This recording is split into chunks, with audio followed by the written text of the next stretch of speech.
Hello friends, வணக்கம் and welcome back to நம்ம channel போய் நம்ம சேனல் சப்ஸ்கிரைப் பண்ணுங்கள். வாங்கி வீடியோக்குள்ள போகலாம். இப்போ நம்ம என்ன வீடியோ பார்க்க போகிறோம் பார்த்தீங்கன்னா, நேற்று நம்ம மட்டக்களப்பில் நடந்த அந்த துயர சம்பவத்தை பற்றி வீடியோ போட்டுருந்தாமல் நிறைய பேர் சப்போர்ட் பண்ணீங்க. அந்த இதில் பார்த்தீங்கன்னா நம்ம நிறைய பேர் தேடுதலில் அந்த குற்றவாளியை கண்டுபிடிச்சாச்சு. என்னால் மட்டும் இல்லை, நிறைய சோஷியல் மீடியாவில் நம்ம இந்த ஃபோட்டோஸை பார்க்குறது, வீடியோஸை பார்க்குறதுபடியாக பார்த்தீங்கன்னா குற்றவாளி வந்து பார்த்திங்கன்னா போலீஸாரை வந்து கண்டுபிடிச்சிட்டாங்க. அது மட்டும் இல்லைன்னா அந்த வீடியோவில் நான் உங்களுக்கு சொல்லியிருப்பேன். ஒரு டிக்டாக்ல என் ஃப்ரெண்ட் பார்த்துட்டு இருக்கும்போது மட்டக்களப்பில் ஒரு அம்மா பழுதாமத்துக்கு போய் காணந்து அதை தேடி கொண்டிருக்காங்கன்ட்டு நான் போய் சொல்லியிருந்தேன். நான் அதுக்கு எதுவும் நடந்துருக்கக்கூடாதுன்ட்டு அதையும் உங்களுக்கு நான் அப்டேட் பண்ணுறேன். அதுக்கு என்ன நடந்ததுன்னு அப்டேட் பண்ணுறேன். இந்த முக்கியமாக அந்த வீடியோ எடுக்க வந்த காரணம் வந்து பார்த்திங்கன்னா, அது மட்டும் இல்லை, நம்ம நிறைய பேர் வந்து பார்த்திங்கன்னா எதனே நம்ப மாட்டோம். டக்குன்னு தீயை விசாரிக்காமல் நம்ம ஃபோட்டோஸை ஷேர் பண்ணிடுவோம். அது நம்ம எல்லாருக்கும் இருக்குது, எனக்கு மட்டும் இல்லை, எல்லாருக்குமே இருக்குது. டக்குன்ட்டு இவங்களை கண்டுபிடிக்கணுமெண்டு அந்த கண்டுபிடிக்கணுமென்ற வெறியிலேயே பார்த்திங்கன்னா ஒரு அப்பாவிற ஃபோட்டோவை வந்து நிறைய பேர் நம்ம பகிர்ந்துருக்கோம். அவர் எப்படி மன உளைச்சல் இருப்பார்னு தெரியல. அவரோட வைஃபையும் அவரையும் போட்டு ஃபோட்டோஸ்லாம் பகிர்ந்தோம். எல்லோரும் செஞ்சோம். எல்லோரும் நான் மட்டும் இல்லை, நிறைய பேர் எல்லாம் பகிர்ந்து யாருன்னு தெரியாமலே ஃபோட்டோஸ் பகிரப்பட்டது நிறைய விஷயங்கள். உண்மையாகவே அது ஒரு என்ன சொல்கிறது, என்னத்துக்காக அந்த ஃபோட்டோ ரிலீஸ் ஆகின, ஏன் ரிலீஸ் ஆகின இது வரைக்கும் உண்மையாக காரணம் தெரியல. நானும் அவரை கான்டாக்ட் பண்ணான்னு பார்த்தேன். ஆனால் அவர் எந்த ஒரு அவன டீட்டெயில்ஸும் கிடைக்கல. என்னென்ற எனக்கு ஒன்று புரியலை. கொலை பண்ணியிருக்கான், அடுத்தது கடத்தி கொண்டு போய் இப்படி இந்த தூக்கி போட்டு இந்த ஒரு என்னென்ன செய்யணும் அப்படியே செஞ்சுட்டு மொத்தமாக 3 இது செஞ்சுக்காங்க.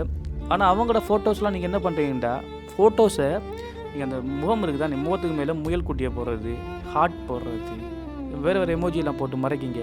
ஒன்றுமே தெரியாத அப்ராணியோட ஃபோட்டோவை முழுசாக அப்படியே பப்ளிக்காக போட்டுட்ருக்கீங்க. இதில் அந்த வீடியோவில் அந்த ப்ரோ கதைக்காரு, அந்த அண்ணன் கதைக்காரு, கொஞ்சம் கேளுங்க என்னென்ன காட்சி போட்டுன்னா அதுக்கு எல்லாம் அப்டேட் பண்ணுறேன் உங்களுக்கு. ஸ்ரீலங்காவில் இருக்கிற அனைத்து மக்களுக்கும் வணக்கம். அதாவது மட்டக்களப் மாவட்டத்தில் இருக்கிற மக்களுக்கு ஒன்று சொல்லிக்கொள்ள விரும்புகிறேன். பொதுவாக இப்போ 3 நாளைக்கு முன்னாடி நம்மளோட ஊரில் நடந்த சம்பவம் தெரியும். ஒரு கொலையை செஞ்சு போட்டு அதுக்கு மேலே இன்னொரு பெண்ணையும் கொண்டு போட்டு அதுக்குரிய சம்மந்தப்பட்ட அந்த இதில் வந்து எந்த ஃபோட்டோவை தான் போட்டு அதுக்கு நான் சம்மந்தப்பட்டேன்னு சொல்கிறாங்க. ஆனால் அதுக்கும் எனக்கு எந்த தொடர்பும் இல்லை. நாம் வந்து இருக்கிறது வந்து வெளிநாட்டில். ஆனால் நாட்டில் நடந்த பிரச்சனைக்கு வந்து எந்த ஃபோட்டோவை சும்மா போட்டு எந்த மானத்தை வந்து இதிலே வந்து குறைச்சி கொள்கிறாங்க. இந்த சோஷியல் மீடியாவில் ஃபேஸ்புக், டிக்டாக்கில் வந்து போடுற மக்களாக இருக்கட்டும், இதை தவிர்த்து கொள்ளுங்க. இந்த மாதிரி வேலையை செய்யாதீங்க. இதுக்கும் எனக்கும் எந்த சம்பந்தமுமே இல்லை. என்று சொன்னால் இதை பற்றி எனக்கு எதுவும் தெரியாது. இன்னும் ஒன்று சொல்லிக்கொள்ள விரும்புகிறேன் மட்டக்களப் மக்களாகி உங்களிடம். இதுக்கு முன்னாடி ஒரு ஃபோட்டோ ஒன்று போடுறீங்க ஃபேஸ்புக், டிக்டாக்ல எல்லாம் போட்டு சோஷியல் மீடியாவிலேயே ஃபுல்லாக எந்த ஃபோட்டோ தான் இப்போ ரெண்டிங்காக போகுது. அந்த ஃபோட்டோக்கும் எனக்கும் எந்த சம்மந்தமும் இல்லை. அதுக்குரிய நான் வந்து 4 வருடமாக கட்டாரில் பணிபுரிந்து கொண்டிருக்கிறேன். நாட்டில் நடக்கிற சம்பவத்துக்கு எனக்கு எந்தவித சம்பந்தமுமே இல்லை.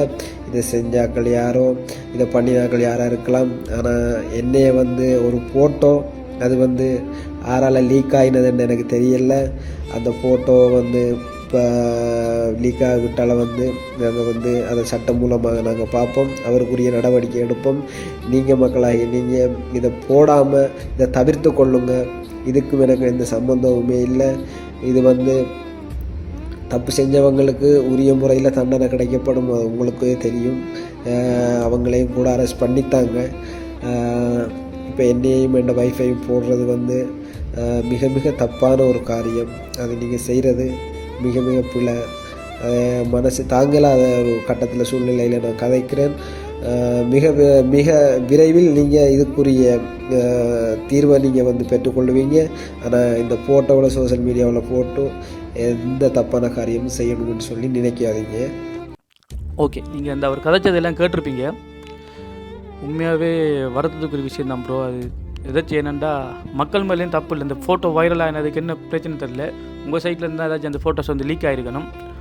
இந்த ஆட்டோ பிரச்சனையால் இது என்ன டீட்டெயில்ஸ்னு கரெக்டாக ஒன்றும் இது வரைக்கும் ஒருத்தருக்கு அந்த தெரியுது இல்லை. ஆட்டோ விரட்டு வாங்கினாங்களா, என்ன பிரச்சனைன்ட்டு ஃபுல் டீட்டெயில்ஸ் இன்னும் பெருசாக தெரியல. ஆனால் இவர் வந்து பாவம், இவர் வந்து கத்தாருக்கு போயிருக்காரு. இவர் வந்து இப்போ கத்தாரில் இருக்கார். கத்தாரில் 4 வருஷமாக கத்தாரில் இருக்கார். இப்போ அவர் கூட இங்கே வெக்கேஷன் போகிறதுக்கு வரையிறாண்ட ஃப்ளைட் ஓடுது இல்லை, யாரை நம்பி போகிறோம். அங்கே இருக்க பிரச்சனை எல்லாம் உங்களுக்கு தெரியும். நான் நிறைய வீடியோஸ்லாம் உங்களுக்கு அப்டேட் பண்ணிக்கேன். சரி, முடிஞ்ச அளவு இந்த ஃபோட்டோஸை நீங்கள் delete பண்ணிடுங்க, சரியா? அடுத்தது, அந்த குற்றவாளிக்கு முன்னுக்கு இந்த அம்மாவை பற்றி நம்ம அந்த அக்கா, அதாவது அவங்களுக்கு வந்து பார்த்திங்கன்னா 45 வயசு, சரி. அவங்களுக்கு 4 பிள்ளைகள் இருக்குது. நான் ஏற்கனவே அந்த வீடியோ உங்களுக்கு நான் அப்டேட் பண்ணியிருந்தேன். நான் டிக்டாக்ல ஒரு வீடியோஸ் பார்த்தேன். நான் ஃப்ரெண்ட் எனக்கு டிக்டாக் இல்லை, அந்த ஃப்ரெண்ட் இதில் பார்த்தேன். நான் அப்போ மட்டக்களப்பில் ஒரு பிள்ளை கொளரி, நாங்கள் மட்டக்களப்பு பாஷையில் கொளரின்னு சொல்கிறோம், அழுது போட்டிருந்தவங்க. அழுது போட்டிருக்க எங்கள் அம்மாவை காணலை. இப்படி பழுகாமத்துக்கு ஹாஸ்பிட்டலுக்கு போனவங்க திரும்பி வரல, பேங்க்குக்கு போனவங்க, அதுக்கு ஒரு ஆட்டோவில் ஏறினண்டு போனவங்க இன்னும் திரும்பி வரலேருந்து வீடியோ போட்டிருந்தவங்க. அப்போ நிறைய பேர் அதில் நெகட்டிவாக கமெண்ட் பண்ணுறீங்க பாருங்கள். நீங்களாம் திருந்தக்கூடிய ஜென்மமே இல்லை. இந்த வீடியோஸ் அந்த ஃபுல்லாக பார்த்துருந்தா கீழே அந்த கமெண்ட் பண்ணுங்க கண்டிப்பாக. நான் கூட பார்த்து நான் தேவையில்லாதெல்லாம் கீழே கமெண்ட் பண்ணியிருந்தாங்க. அது தேடி கண்டுபிடிக்க இப்போ தான் இல்லை, அந்த உஷாரில் போய் தேடுறாங்க. இப்போ என்ன நடந்தது அந்த வீடியோவை பகிர்ந்து கொண்டிருக்காங்க. சரி, ஓகே. அந்த வீடியோ இது வரைக்கும் அந்த கையில் கிடைக்கல. அதுக்கு முதல்ல நான் ஒரு வீடியோ எடுத்தேன். நான் யார் சேனல் என்னன்னு தெரியல. அந்த அம்மாவோட டீட்டெயில்ஸ் எல்லாம் அவங்க அந்த அம்மா சொல்லி கொண்டிருக்காங்க. அந்த டீட்டெயில்ஸை ஃபுல்லாக நீங்கள் கேளுங்க. அதுக்கு பிறகு நான் உங்களுக்கு நான் அப்டேட் பண்ணுறேன். இப்போ இந்த மாளுக்கு 45 வயது. எந்த மாலை சவிப்பாக பிறந்து நாங்கள் இந்த மாலை சாப்பாடு தானே இல்லாமல் இந்த மாலை எந்த நிலையில் இருக்க அவங்களுக்கு தெரியல. கூடவில்லாதவர்களே மக்களே, நீங்கள் எங்களோட மகளை தேடி கண்டுபிடித்தரணும். நாங்கள் 40 கிராமத்துலேருந்து காய்க்கிறோம். ஆனந்தா இந்த மகளை காணல. இந்த மாள் வந்து சனிக்கிழமை காலையில் ஹாஸ்பிட்டலுக்கு வந்தவ, பழங்காலத்து ஹாஸ்பிட்டலுக்கு வந்தவன். இந்த பழங்காலத்து ஹாஸ்பிட்டல் வந்து மாள் வந்து 11 மணிக்கெல்லாம் வெளியே எடுத்தாகும் பழங்காலத்து ஹாஸ்பிட்டலில். பிறகு அதுக்கு வந்து பழங்காலத்து பேங்க்கு போயிருக்காங்க மாள். பழங்காலத்து பேங்க்குள்ளே போய் 5000 காசு எடுத்துக்காக மாள். திரும்ப மாள் 5000 காசு எடுத்து பஸ் இடத்துக்கு வந்துருக்காங்க. எங்களோட 40 கிராமத்துக்கு வர வழிக்கு வந்துருக்காங்க. ஆனால் மகள் வார டைமில் மகள் ஆட்கள் கண்டுட்டுருக்குறாங்க மகள். ஆனால் மகள் ஓட்டோவில் ஏறினது ஒருத்தரும் காணல. ஆனால் 11 மணிக்கு மாள் கோல் வேலை செய்தது. நாங்கள் 11:30 எல்லாம் கோல் எடுக்க நேரம் மாள் கோல் சுவிட்ச் ஆஃப், மகள் இல்லை. ஆனால் ஊடகவியலாளர் தேடி வந்துட்டுருக்கிறோம். எந்த மகளை கண்டுபிடித்தரணும். நாங்கள் 3 நாள் சாப்பிட்டோம். அவர்களே மக்களே, நீங்கள் எங்களோட மகளை தேடி கண்டுபிடித்தரணும். எந்த மகள் இந்த நிலையில் இருக்காங்க இல்லை.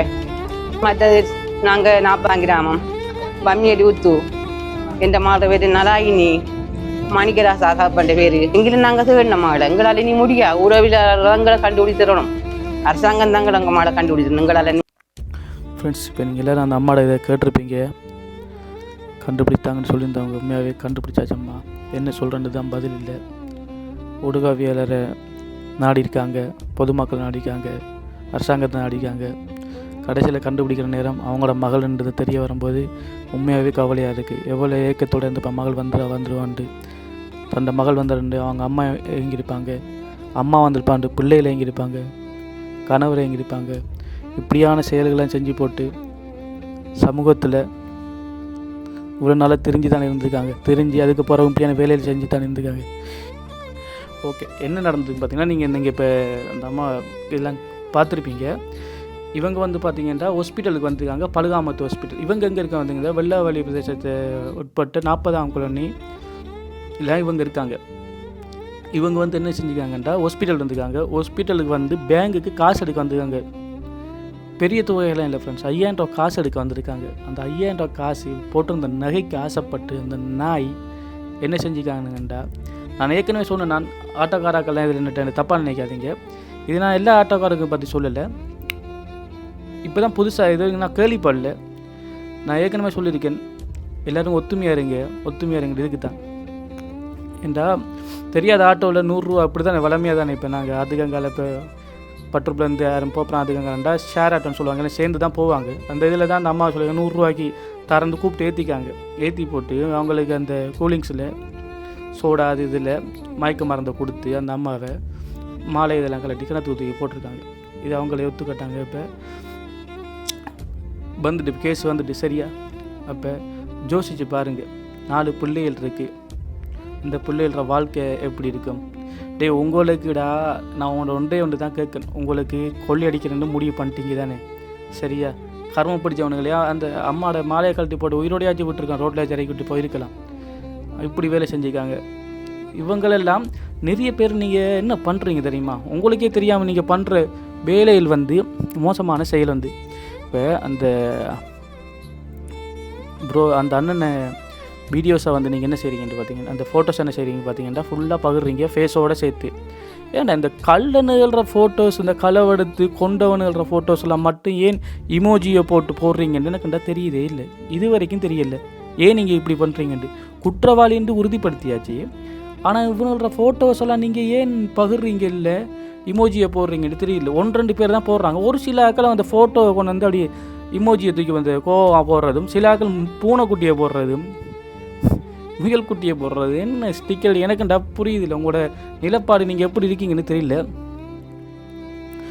யோசிச்சு பாருங்க, இந்த குற்றத்துக்கு உடந்தையாக போன மனைவி, புருஷன், தம்பி, 3 பேர், மொத்தம் 5 பேர்னு சொல்கிறாங்க. அந்த 2 பேர் யாருன்னு தெரியல, இது வரைக்கும் இந்த டீட்டெயில்ஸ் கிடைக்கல. இவங்க 2 பேரோட ஃபோட்டோஸ் தான் இப்போ சமூக வலைத்தளத்தில் வந்து ஃபுல்லாக பரவி கொண்டே இருக்குது, சரியா?